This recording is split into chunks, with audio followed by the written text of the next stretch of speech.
Na noite de hoje, nós iremos falar sobre a parábola do filho pródigo.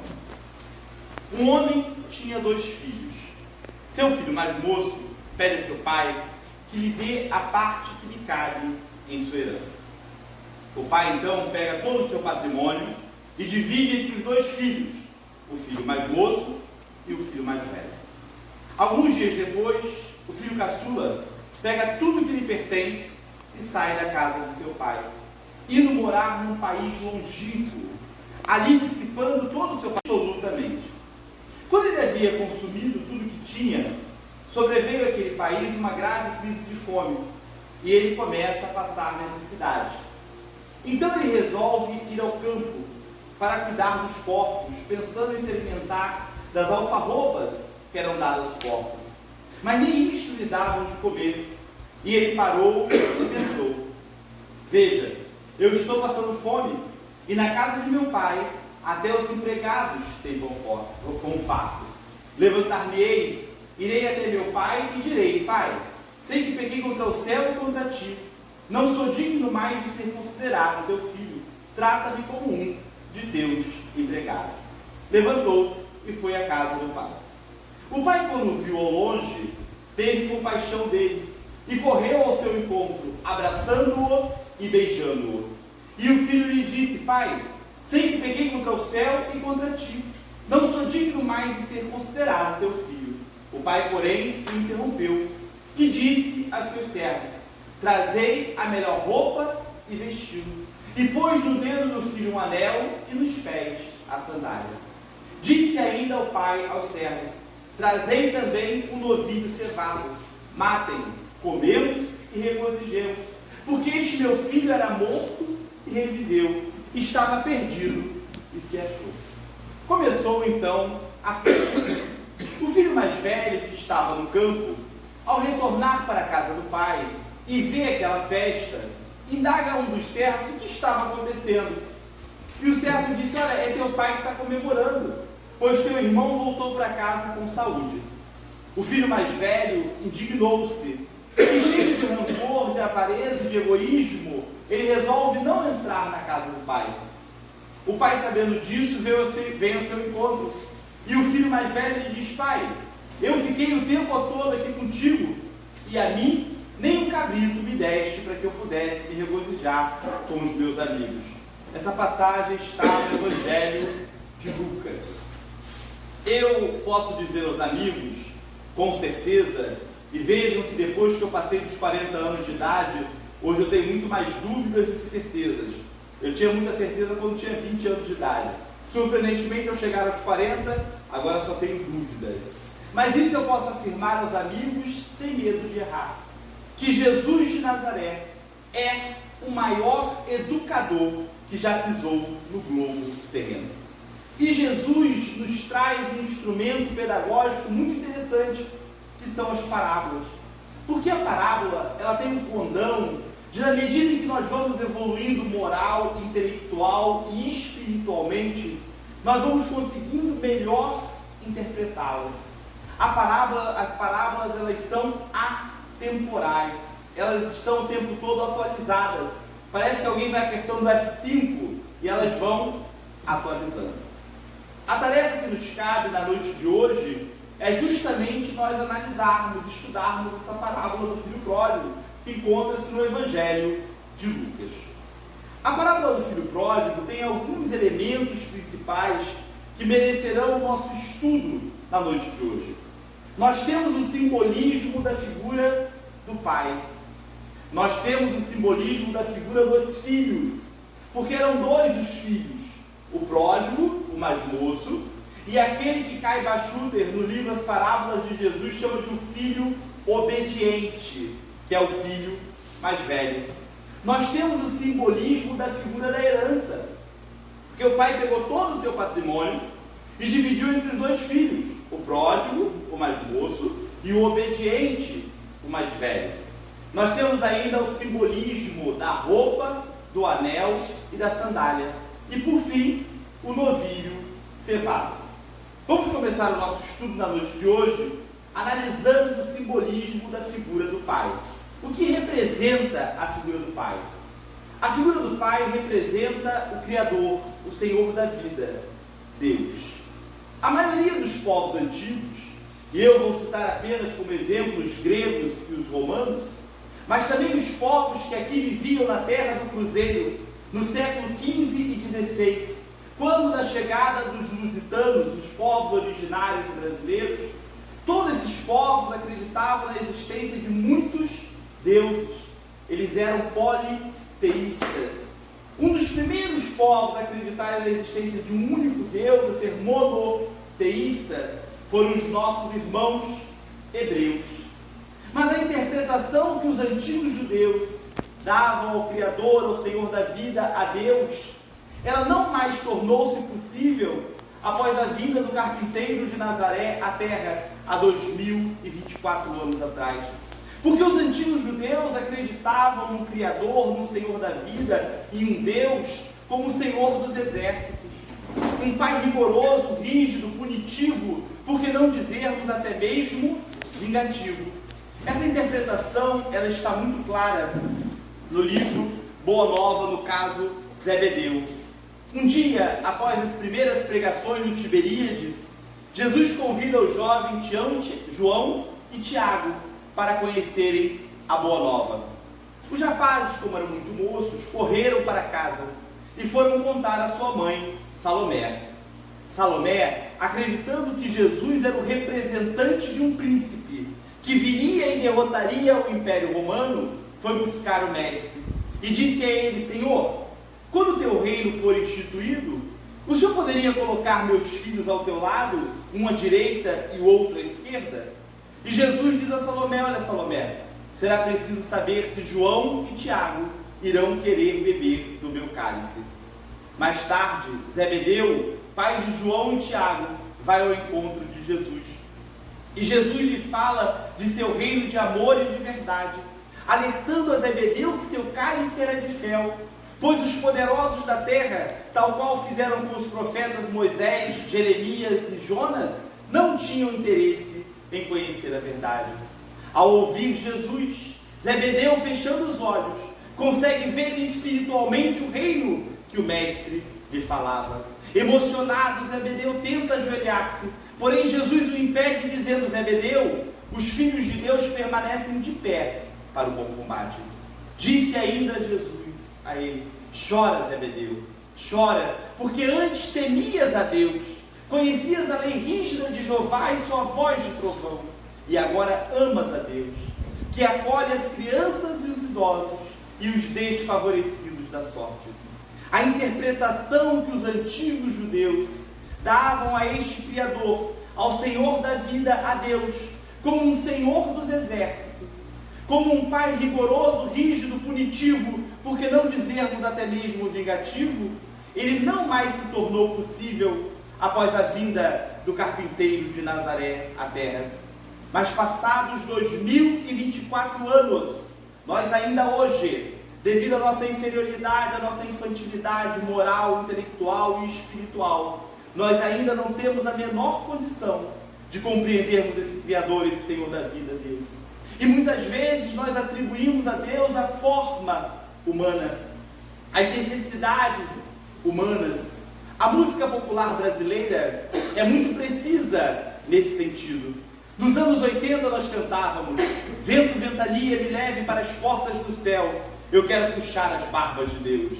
Como se Deus fosse um homem de barbas e cabelos brancos, uma visão patriarcal. Tanto é que no filme Deus é Brasileiro, quem interpreta a figura de Deus?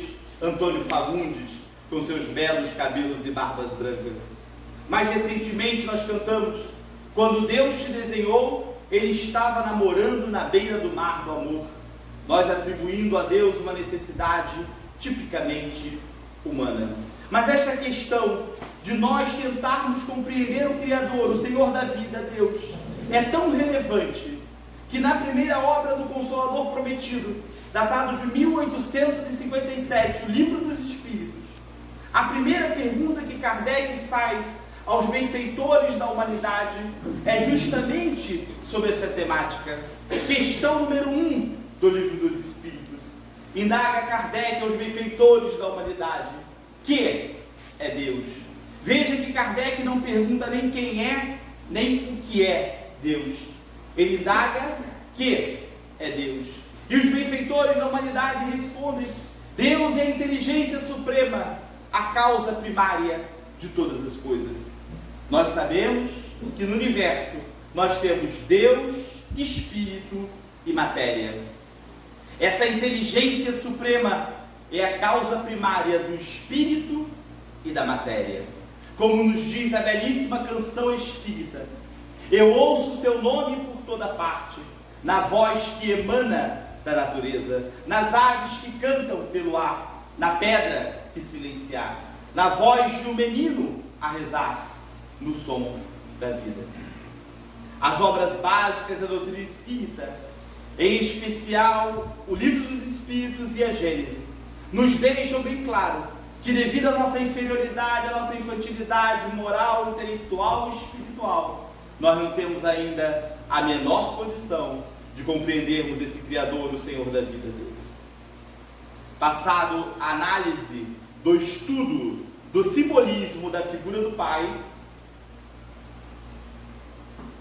vamos agora estudar o simbolismo da figura dos filhos, porque eram dois os filhos: o filho pródigo, o mais moço, e o filho obediente, o mais velho.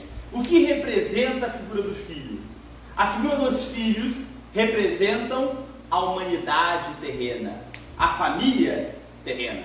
Vamos começar pelo filho mais velho, o obediente. O que fez o filho obediente? O filho obediente pegou a parte que lhe cabia na herança e ficou na casa de seu pai.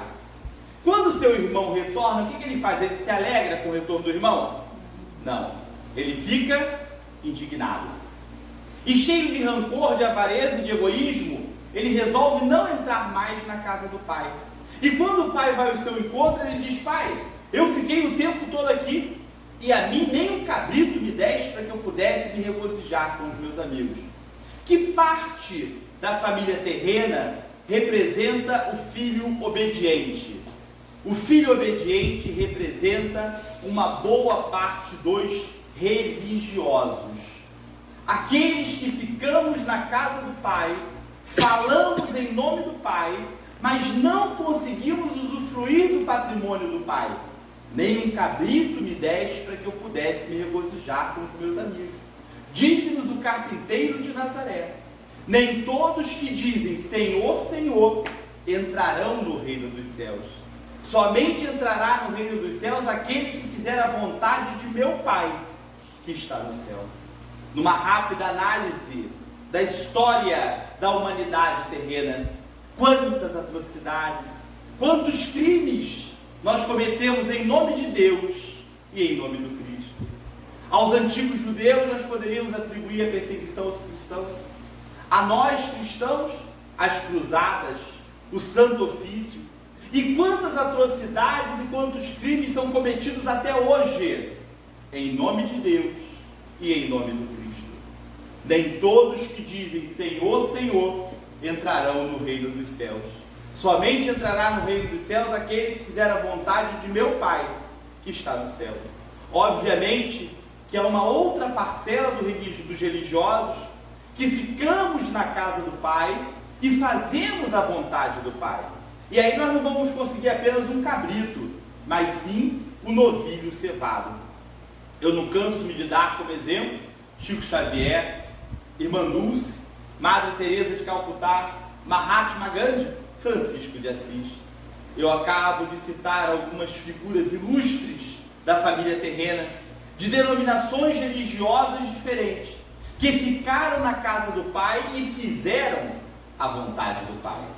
Eu repito, nem todos que dizem Senhor, Senhor entrarão no reino dos céus. Somente entrará no reino dos céus aquele que fizer a vontade de meu Pai, que está no céu. Passamos agora ao estudo o simbolismo da figura do filho pródigo, o filho mais moço. O que fez o filho pródigo?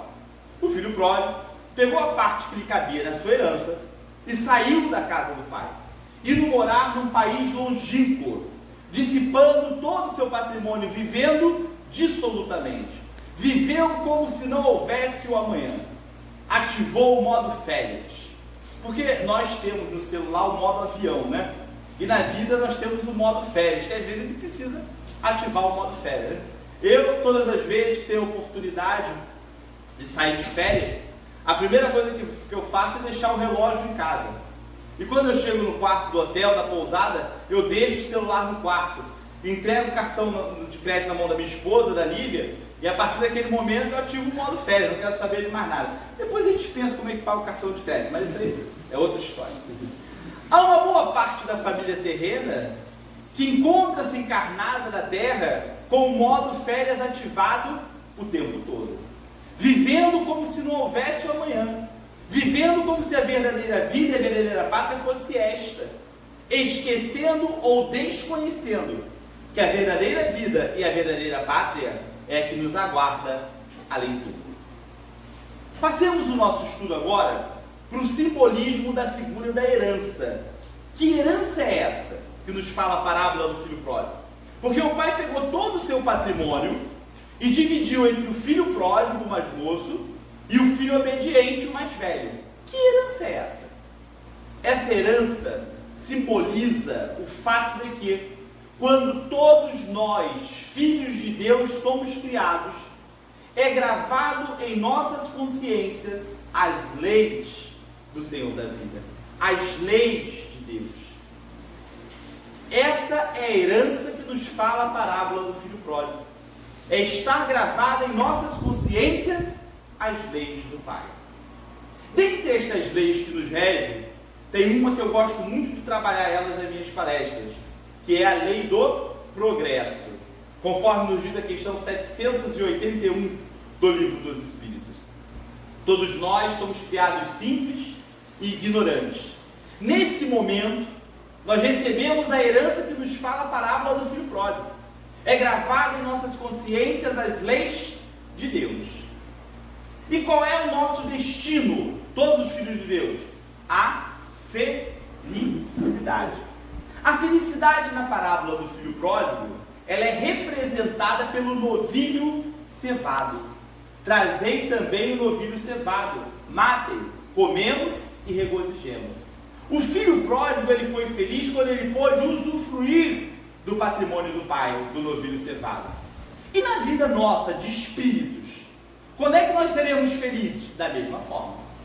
Quando nós conseguimos usufruir do patrimônio do pai. Quando nós conseguimos usufruir da herança que o pai nos deixou. Quando nós nos aproximarmos das leis de Deus. Quando nós alcançarmos a perfeição, a condição de espíritos puros, finalmente nós conseguiremos o novilho cevado, a felicidade. Como já havia dito antes, uma das leis que nos rege é a lei do progresso. Todos nós fomos criados simples e ignorantes, o nosso destino é a perfeição. O nosso livre-arbítrio está apenas em como nós iremos realizar esta caminhada evolutiva da criação simples e ignorante até a perfeição. E aí nós espíritas temos uma frase que nós gostamos muito, né? Ou nós evoluímos pelo amor, ou evoluímos pela dor. Ah, mas Rodrigo, mas que nós vamos evoluir? Nós vamos evoluir. Ah, mas Rodrigo, eu sou muito preguiçoso, eu sou muito teimoso. Fique tranquilo. Deus tem mecanismos para nos fazer evoluir. No livro Do Mundo Maior, nós temos o caso Antídio. André Luiz, ao acompanhar o benfeitor Calderário, conhece o caso Antídio. Diz Calderário: este companheiro, Antídio, insiste no vício do álcool, embriagando-se com frequência, esquecendo-se de suas responsabilidades com esposa e 2 filhos. Há 15 dias atrás nós o socorremos, mas mal ele se recuperou, voltou para o álcool. Ao chegarem na taberna onde encontrava-se Antídio, André Luiz observa que Antídio estava acompanhado de 4 cavalheiros desencarnados. Antídio lhe figurava como uma verdadeira taça viva para aqueles 4 companheiros. Disse-lhe então Calderário: André, no caso dela, medidas extremas serão necessárias, e Antídio precisará ser socorrido pela enfermidade. O benfeitor Calderário então passou a realizar um tratamento magnético, e Antídio teve uma parada cardíaca, sendo socorrido pelos presentes e levado para o hospital. Disse então o calderário: olha, o problema cardíaco irá afastar Antídio do álcool por alguns meses, dando tempo dele se desintoxicar, porque se assim não fosse, em poucos dias ele iria parar no manicômio. Nós, querendo ou não querendo, nós iremos evoluir. O nosso livre-arbítrio está apenas em como vamos fazer essa caminhada evolutiva, da criação simples e ignorante até a perfeição. Ou nós iremos pelo amor, ou iremos pela dor. Mas aí a escolha é de cada um de nós. Vamos recordar um pouco o que aconteceu na parábola do filho pródigo. O filho pródigo, mais moço, pegou toda a parte que lhe cabia da herança e saiu da casa do pai, indo morar num país longínquo, ali dissipando todo o seu patrimônio, vivendo dissolutamente. Quando ele havia consumido tudo que tinha, sobreveio àquele país uma grave crise de fome. E ele começa então a passar necessidade. Então ele resolve ir ao campo para cuidar dos porcos, pensando em se alimentar das alfarrobas que eram dadas aos porcos. Mas nem isto lhe davam de comer. E ele começou a passar fome. Então ele parou e pensou: veja, eu estou aqui passando fome. E na casa do meu pai, até os empregados têm com farto. Levantar-me-ei, irei até meu pai e direi: pai, sei que pequei contra o céu e contra ti. Não sou digno mais de ser considerado teu filho. Trata-me como um de teus empregados. Levantou-se e foi para a casa do pai. Quando o pai o viu ao longe, o que o pai fez? O pai se chateou porque ele estava voltando sem dinheiro para casa? O pai mandou os servos fecharem as portas da casa ou dizer que não estava? Não. O pai teve compaixão dele e correu ao seu encontro, abraçando-o e beijando-o. E quando o filho diz: pai, sei que pequei contra o céu e contra ti, não sou digno mais de ser considerado teu filho, o pai o interrompe e diz ao servo: trazei a melhor roupa e vesti-lo, e pôs no dedo do filho um anel e nos pés a sandália. A parábola do filho pródigo vem derrogar a doutrina blasfema, caduca e irracional das penas eternas e do inferno, como nós compreendemos. Doutrina esta criada por nós, seres humanos, até mesmo para controlarmos os nossos semelhantes, não podendo ser considerada uma interpretação coerente das leis de Deus. Porque se Deus cria um filho seu para ficar eternamente no sofrimento, ele não seria soberanamente bom, justo e misericordioso. O que representa o simbolismo da figura da roupa, do anel e a sandália.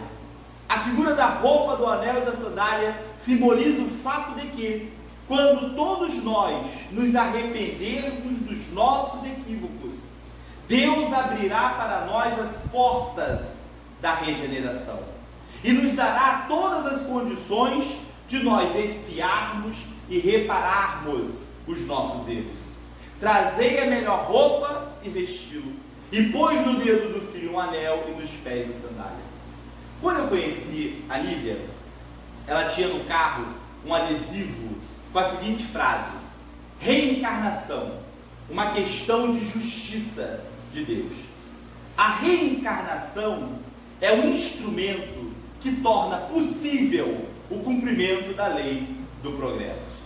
Também no livro Boa Nova, nós temos o caso de Maria de Magdala. Maria, ao conhecer a pregação de Jesus em Magdala, impressionou-se, resolvendo deixar para trás toda uma vida de prazeres que tinha com os patrícios romanos. Maria de Magdala era bela, porém rejeitada pelos de sua raça, pois havia abandonado a sua casa. Maria viajou uma noite inteira de barco de Magdala para Cafarnaum. E chegando em Cafarnaum, ela dirige-se à casa humilde de Simão Pedro, onde parecia que o carpinteiro de Nazaré estava lhe esperando. Jesus a recebeu com um sorriso no lábio e de maneira muito carinhosa. E Maria de Magdala diz a Jesus que era uma pecadora. E Jesus diz que ainda há tempo, bastava que ela renunciasse aos equívocos. Maria então lamenta-se o fato de não poder ter sido mãe até aquele momento. E Jesus diz a ela que maior que as mães que cuidam dos próprios filhos são aquelas mães que cuidam dos filhos das outras mulheres. Nesse momento, Simão Pedro passa pela porta do quarto onde estava conversando Jesus e Maria de Magdala e lança a Maria de Magdala um olhar frio e de desconfiança. Maria de Magdala então indaga do mestre o que seria dela e dos demais quando ele fosse embora. E Jesus lhe diz que cada um pegue a sua cruz e seja fiel a Deus. Após o Calvário e o madeiro e a aparição do mestre aos discípulos, os apóstolos saíram de Jerusalém, retornando para a região da Galileia. Ali se separaram para espalharem a boa nova. E Maria retorna para a sua cidade. E em Magdala ela volta a ser tentada a retornar à vida que tinha antes de conhecer Jesus. Maria de Magdala resiste e passa a trabalhar para garantir o próprio sustento.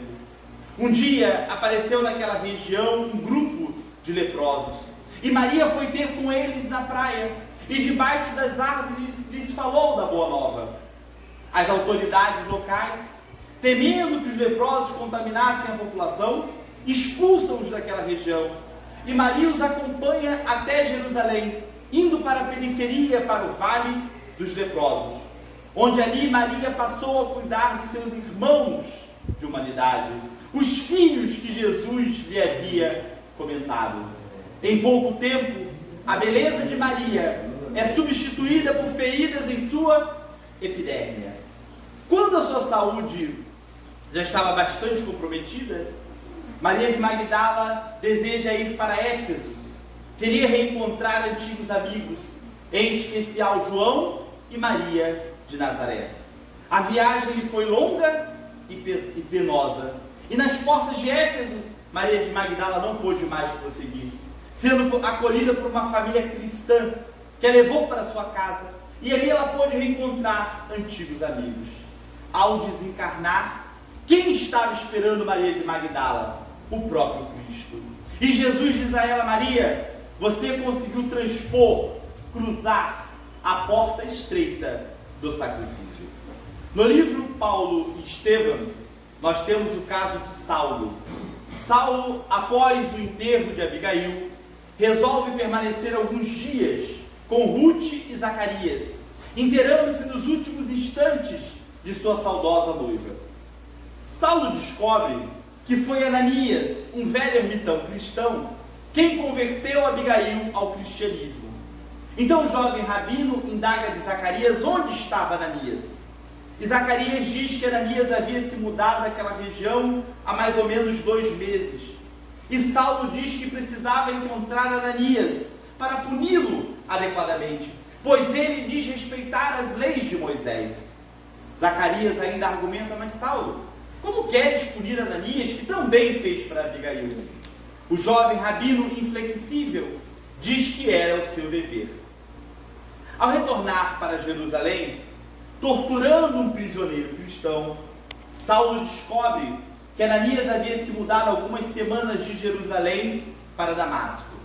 2 dias depois, Saulo organiza uma reunião no Sinédrio e obtém dos demais sacerdotes os documentos que lhe autorizavam tudo a fazer para punir Ananias, inclusive a pena de morte. 3 dias depois, vamos ver Saulo saindo de Jerusalém em uma pequena comitiva. Foi acompanhado de 3 servos, Jacó, Jonas e Demétrios. Na véspera de sua chegada ao seu destino, pela manhã, o jovem rabino estava absorto em seus pensamentos. Era mais ou menos meio-dia, quando as primeiras imagens de Damasco se viam ao longe. Todos percebem no céu luzes solares diferentes. E Saulo, que vinha à frente daquela pequena comitiva, cai do animal que estava montado e vê o céu se abrir e contempla a figura majestática de Jesus. Instintivamente, Saulo estava de joelho no solo quente do deserto e ouve uma voz que lhe diz: Saulo, Saulo, por que me persegues? O jovem rabino, surpreso e assombrado, indaga: quem sois vós, Senhor? E o Senhor desconhecido lhe diz: eu sou Jesus. Saulo curva-se para o chão e, em um pranto copioso, em um instante, recorda toda a perseguição que havia realizado aos seguidores do carpinteiro de Nazaré. Abigail não estava louca, Estevão estava certo. Jesus amorosamente lhe toca o ombro e lhe diz: Saulo, não recalcitreis contra os agrilhões, não resista à vontade de Deus. Saulo compreende o que o mestre quer lhe dizer, e ainda ali, no solo quente do deserto, ele faz a sua primeira procissão de fé, indagando ao mestre: Senhor, o que queres que eu faça? E Jesus diz: Saulo, entre em Damasco, e lá será dito o que fazer. Ao despertar daquela conversa com Jesus, Saulo percebe que estava cego. Vocês vão descobrir que em quase todas as minhas palestras, eu sempre arrumo um jeito de trazer a história de um cego. O nome disso é reserva de mercado. Saulo estava cego. E ele passa a ouvir a conversa dos seus 3 servos que o rodeavam, que acreditavam que ele havia enlouquecido, pois viram ele conversando com um ser invisível. Saulo então dispensa Jonas e Demétrios, que retornam para Jerusalém, e segue a pé com Jacó até entrar em Damasco. Ao entrar em Damasco, Saulo pede a Jacó que o leve à casa de seu amigo Sadoque. Sadoque foi quem primeiro falou com Saulo sobre os seguidores do carpinteiro de Nazaré. Sadoque acompanhou Saulo aquela manhã em que ele foi à periferia de Jerusalém, à igreja dos homens do caminho, quando teve o primeiro embate com Estevão. Saulo era muito rigoroso em seus costumes, e como sabia que Sadoque tinha visitas em casa, fica no portão e pede para que Jacó vá ver se seu amigo está em casa. Jacó conta todo o ocorrido para Sadoque, e Sadoque também acreditou que Saulo havia se perturbado, e manda dizer que não estava em casa, indicando para Jacó uma hospedaria, onde eles pudessem passar a noite, dizendo que no dia seguinte iria ver seu amigo. Na manhã do dia seguinte, Jacó, muito consternado, diz a Saulo que precisava retornar para Jerusalém. E o jovem rabino fica ali, cego e sozinho. Após 3 dias de profundas reflexões, quem vem ao encontro de Saulo? Ananias. A ovelha perseguida vem buscar o lobo feroz e voraz. Ananias batiza Saulo e, impondo-lhe as mãos nos olhos, faz com que Saulo volte a enxergar. E ali, Saulo inicia todo o seu apostolado. Mais tarde passa a se chamar Paulo de Tarso. E sem sombras de dúvidas, Paulo de Tarso é um grande apóstolo. Foi um dos maiores divulgadores da doutrina cristã. A parábola do filho pródigo vem derrogar a doutrina blasfema, caduca e irracional das penas eternas e do inferno. Porque quando o pai vê seu filho retornar para casa, ele não se chateia porque o filho está voltando sem dinheiro. Ele não manda os servos fechar a porta ou dizer que não estava em casa. Ele tem compaixão do filho e corre a abraçá-lo e beijá-lo. E quando o filho diz: pai, sei que pequei contra o céu e contra ti, não sou digno mais de ser considerado teu filho, o pai o interrompe e diz: trazei a melhor roupa e vestiu-o. E pôs no dedo do filho o anel e nos pés a sandália. A roupa, o anel e a sandália representam o fato de que, quando todos nós nos arrependermos dos nossos equívocos, Deus abrirá para nós as portas da regeneração. Nos dará todas as condições de nós expiarmos e repararmos os nossos erros. Nós poderíamos dizer que para Maria de Magdala, a roupa, o anel e a sandália foi aquele grupo de leprosos. Para Saulo de Tarso, tudo o que lhe aconteceu após aquele encontro com Ananias. Aqueles que ainda não leram esse maravilhoso livro, que é uma verdadeira obra-prima, chamado Paulo e Estevão, eu recomendo a sua leitura. O Evangelho de Mateus nos diz que certa vez Jesus foi interpelado pelos fariseus que queriam o tentar e disseram: Senhor, qual é o grande mandamento? E Jesus lhe diz: o primeiro, amarás a teu Deus de todo o teu coração e toda a tua alma. E o segundo, e não menos importante, amarás ao próximo como a ti mesmo. Estes 2 mandamentos resumem todas as leis e todos os profetas. O carpinteiro de Nazaré, ao resumir para os fariseus todas as leis e todos os profetas, ele o faz em 2 mandamentos: amarás a Deus, amarás ao próximo. Porém, com um único verbo, que é o verbo amar.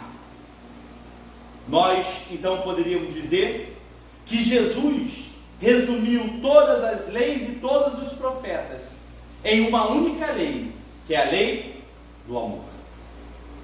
Como nos diz o grande poeta popular Xande de Pilares, em sua belíssima canção: quem cultiva a semente do amor, segue em frente, não se apavora. Se na vida encontrar de sabor, vai saber esperar sua hora. No livro Sublimação, nós temos o caso de Anatólio. Na vila de Cá, na região remota do Cáucaso, destacava-se a mansão dos lilazeiros. Ali vivia há mais de 20 anos um homem de aspecto sombrio e enigmático chamado Andrezei. Andrezei criava cavalos, cabras e galinhas. Era muito estimado pelos seus vizinhos e até mesmo sendo admirado pelos militares russos que serviam naquela região devido às suas habilidades como cavaleiro.